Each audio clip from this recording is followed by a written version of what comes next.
What's going on, everybody? Ronnie DiMaggio here, product specialist here at BMW of Morristown. And in today's video, we have an extremely special car to share with you guys. So this is a 1998 BMW M3 sedan. It is an E36 generation BMW M3. And of course, we don't sell these new anymore. This car came in for service, and the owner, Ryan, was so generous in letting us check out the car and film it to share with you guys on YouTube. So Ryan, if you're watching, thank you so much for letting us film your absolutely gorgeous E36. So this car is finished in Estoril Blue Metallic, which is a special color for me because I have an Estoril Blue Metallic F30 335. So I love Estoril Blue. It's probably my favorite BMW color of all time. And as you guys will see in a little bit, we have a beautiful interior as well, and this car is just in immaculate shape. So we're so excited to film it. We're going to go over all of the styling elements. We'll walk you around the car. We'll go over the engine. We'll also go over the interior as well. So really special car, and I think the E36, it's important to talk a little bit about kind of its history and how it kind of came to be in the United States. So the E30 was the first generation M3 that was sold in the 80s and into, I think, 1991 or 2, something like that. So the E30 kind of proved the M3 formula. That it proved to people that BMW could build a legit performance car.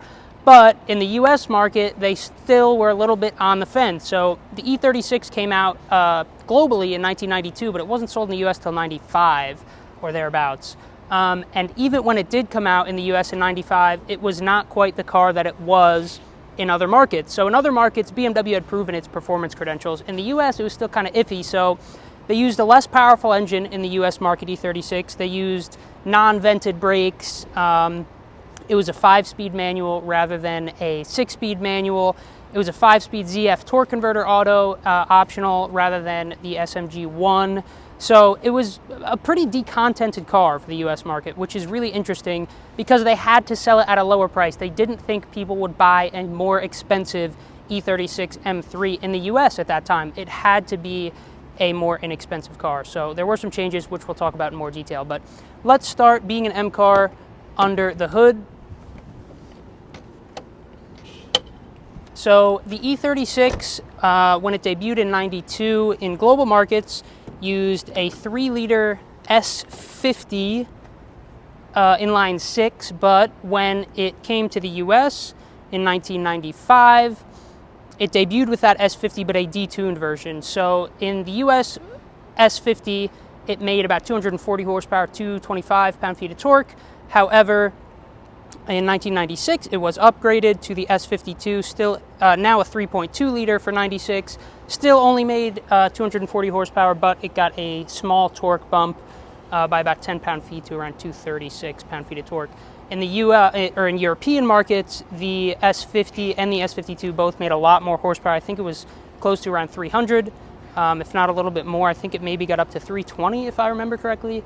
So definitely a more powerful engine in Europe, but like I said, they had to make it cheaper in the US, otherwise they didn't think anybody would buy it. So we got a slightly decontented version, but still, to be honest, I haven't really driven this car other than literally just pulling it into this spot that it's in now because it's a customer car, so of course we don't want to drive it. But from what I hear, it's still a potent enough engine, especially given the time period. 240 horsepower was fine. I can't speak to that. Like I said, I can't really speak to the characteristics of driving the engine because I haven't really driven it.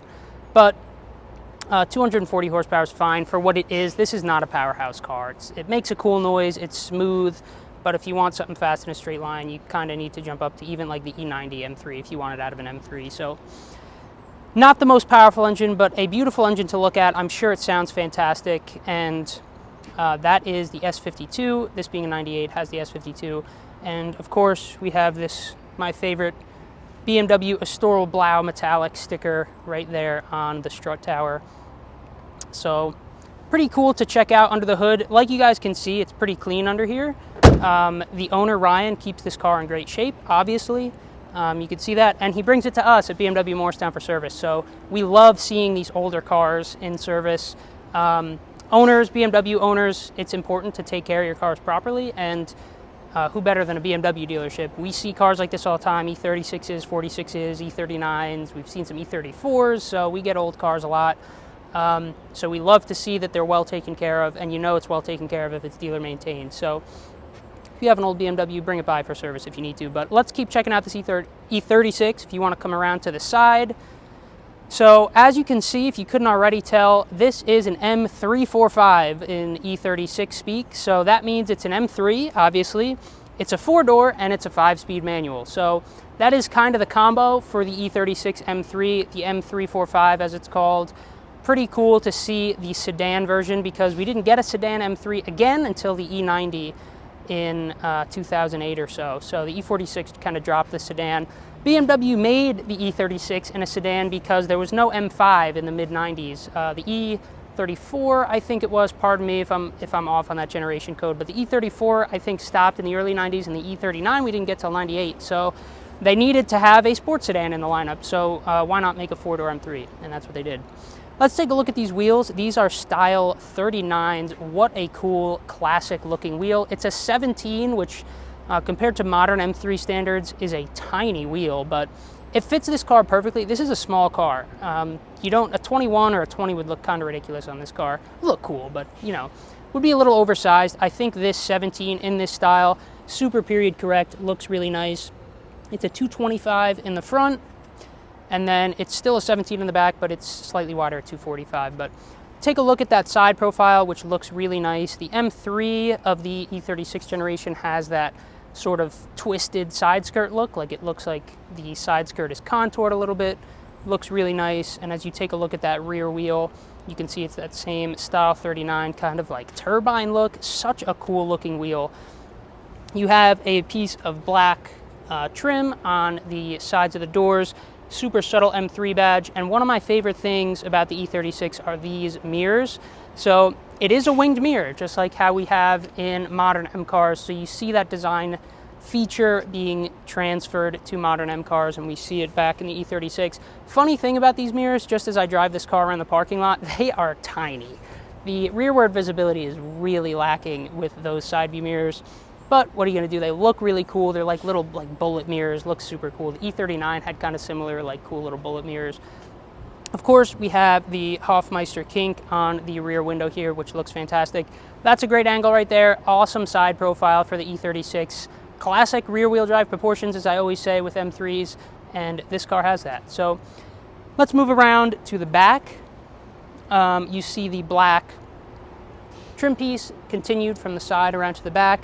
And the E36 kind of happened before BMW did the L-shaped taillights. So they're just square taillights, much like, well, I guess the E34 had L-shaped taillights, some cars before the E36. But before the L-shaped taillights hit the 3 Series, the E36 just has square taillights, which look awesome. The back end of this car looks great. And you can see a nice big chrome M3 badge. We have a subtle little spoiler here that does have, you know, it's a legit spoiler. It's not a duckbill or a trunk lip or anything. You can see right through it. So that looks really cool with the third brake light integrated. You have your dual exhaust. It is not a quad exhaust like we see on M cars now. This was the last generation of M3 to not get the M quad tip exhaust. The E46, E90, F80, G80 all have that quad tip exhaust. I think this looks great. It's very period, just 2 tailpipes on the side there. And you have a nice little diffuser accenting the lower portion of the bumper. You may also notice from about that angle that the fender flares are significantly more subtle than they are in the E46. Even had pretty significant fender flares. The E30, even before this car, had those boxy fender flares. The E36 kind of dialed it back a little bit. It is still a slightly flared fender, but it's not the huge, massive haunches that you get on the G80 now, where like you could basically sit on the fender, like have a picnic on it. So nice and subtle. And I just have to say, I've never really gotten up close and personal with an E36 before, so this is a real treat for me. But checking this car out in person, it's proportioned so extremely well. It looks so good in this Estoril blue color. It is just a gorgeous looking car. It's so 90s. As far as its styling goes, its styling cues, it's so subtle. In the 90s, if you were driving around on the road, you wouldn't see this car and, you know, think, wow, that looks like something crazy. Like you would a G80 comes up in your rearview mirror and you almost get scared. It's a great looking car, but it's so intimidating and aggressive. Whereas this car is kind of subtle. It plays it cool. It's not anything crazy as far as styling goes. So really, really good looking car. Hope that gave you guys a good idea of what it's like to check out the E36. So like I said, this is a customer-owned vehicle, so we don't want to rummage through his trunk, we don't want to go in his back seat, and we certainly don't want to drive the car. So we're going to skip some of those portions that we might do in like an employee vehicle spotlight, for example. But what we can do is hop inside and give you guys a look at the interior, because the interior in this car is, one, in great shape, and two, a really, really special and cool color. So let's hop inside. We'll go over the cockpit area at least and give you guys an idea of what it's like to sit in a 98 BMW M3. All right, so here we are on the interior of the E36 BMW M3 from 1998. And as a product specialist, a BMW genius, they have us really well trained and well versed on the newest, latest, greatest BMW technology. So for me, it's so cool to hop back in a car from the 90s, a BMW from the 90s, to get an idea of what BMW's tech situation was like back in 1998. And you can see where the things that BMW uses in their modern cars kind of came from the very earliest beginnings of BMW tech and infotainment. So really cool to see that stuff. I'm going to walk you guys through all of that stuff. But for now, let's start with the ergonomics like we do, the driver touch points and stuff. So the seats are really comfortable, not really very heavily bolstered at all. Something that I was kind of surprised by. Even the E46 had some pretty stiff bolstered seats, but the E36, these are definitely more kind of cruiser seats. I believe you could get what they called Vader seats in the E36. I think those are probably a little bit more heavily bolstered, but these seats are not super heavily bolstered, but they are beautiful to look at. You can see they're finished in this kind of mix between like key lime orange and cognac. I believe, don't quote me on this, I believe it's called Hazelnut is what they called it back in the day when you were ordering your E36, but I did some research and I couldn't really get confirmation. So if somebody knows that's watching, or maybe the owner of this car, if you know, you could drop a comment down below. What is this interior color called? Because it is gorgeous paired with the Estoril Blue. I mean, this is exactly how I would have ordered an E36 if I was even alive when they were sold. But anyway, let's talk about the steering wheel.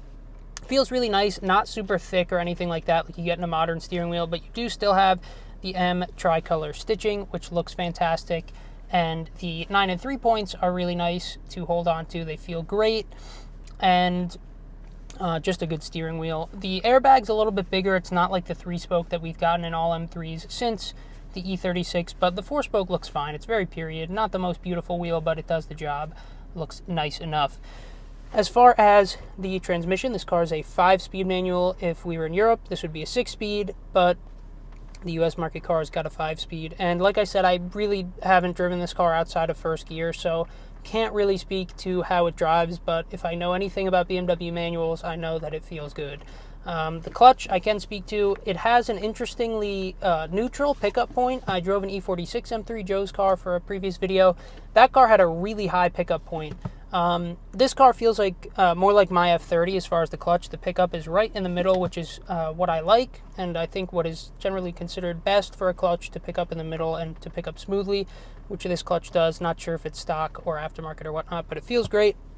The pedals look just like the pedals in say an F80 M3 or maybe an E90. Like, the pedals look about the same. The spacing is fantastic. I could definitely see a heel toe being really easy to do with the way the gas and the brake are spaced. So pedals, shift lever, steering wheel all feel really nice. Seats very comfortable, even if not super heavily bolstered.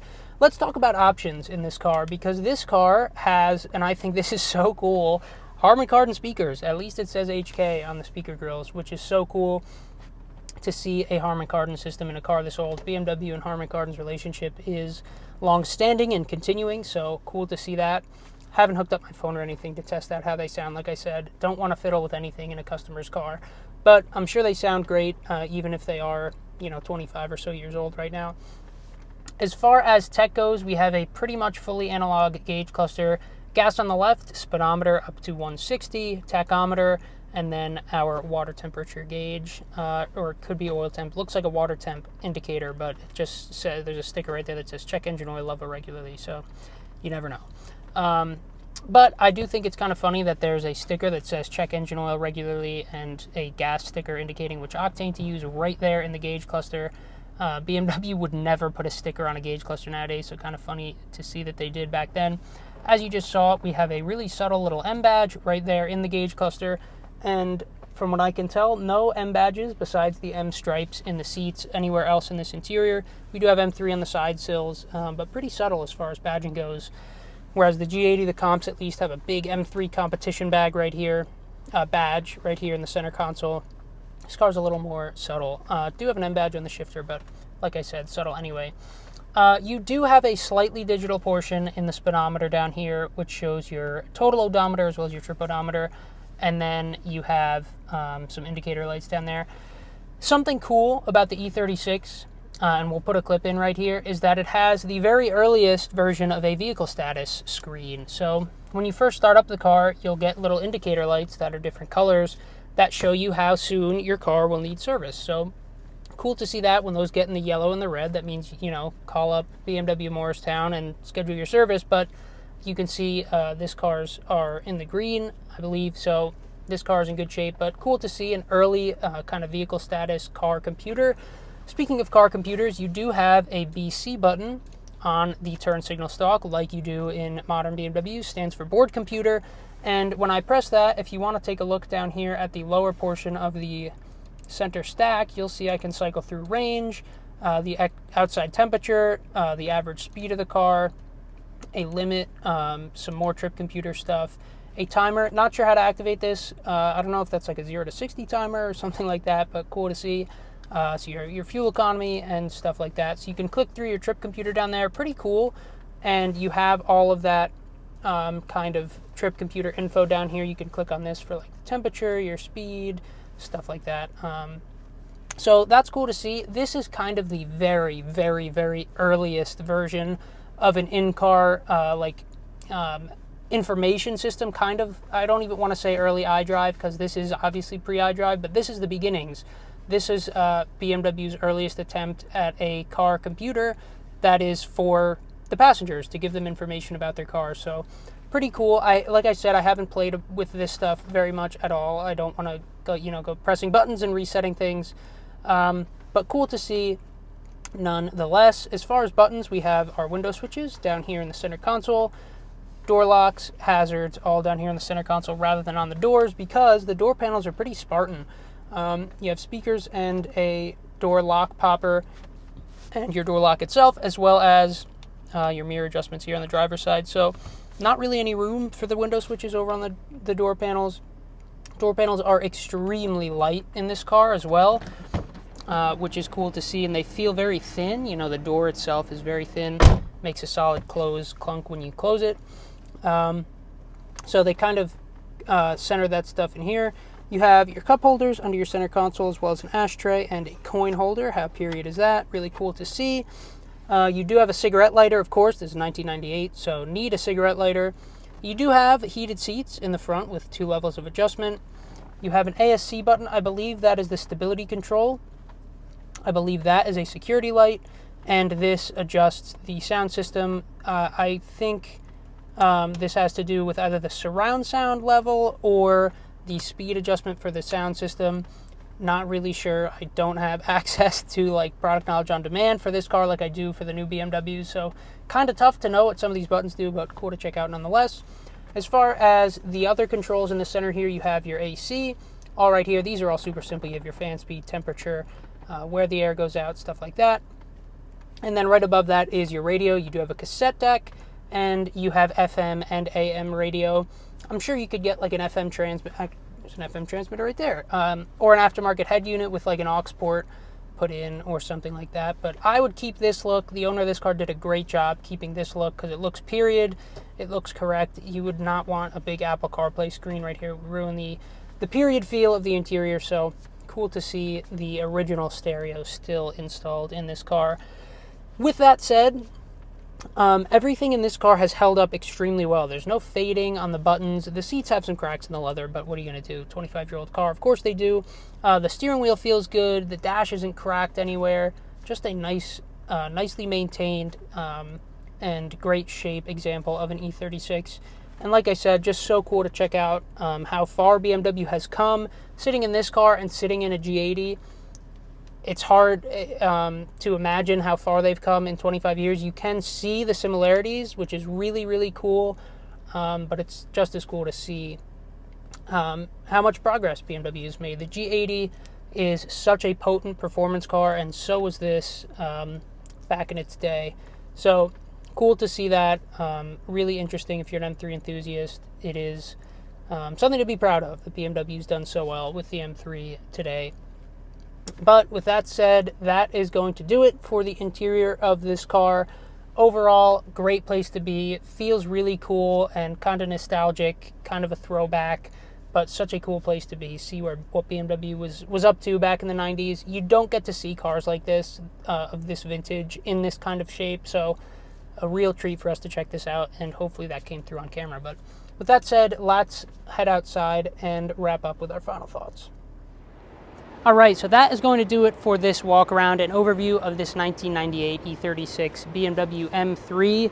Ryan, thank you so much for letting us check out your E36. It is gorgeous. This was a huge treat for us to check out, and we're so grateful that you were generous enough to let us share it on our social media channels. It is a fantastic car, in such great shape, in such a beautiful spec. So we're so grateful that we were able to check this out and share it with you guys. So hope you enjoyed checking out this E36 as much as we did filming it. It was a real treat to see what BMW was doing back in '98, because I didn't get to see it firsthand. Many of you, I'm sure, didn't either. So really cool to kind of take a step back in time and check out the E36. But fantastic car. We are really happy to film it. A really cool thing to check out. But that's going to do it for this one. Thank you guys so much for watching. If you have any questions about the E36, drop them down below and we will answer them. Or if you have ideas for future videos, you can drop those in a comment below. Please subscribe to the channel and like this video if you feel like we deserved it. But that's going to do it for this one. Check us out on our other social channels at BMW of Morristown, Instagram, Facebook, TikTok. We're super active on all our socials. We respond to every comment and all that good stuff. So thank you guys so much. That's going to do it for this one, and we'll see you in the next one.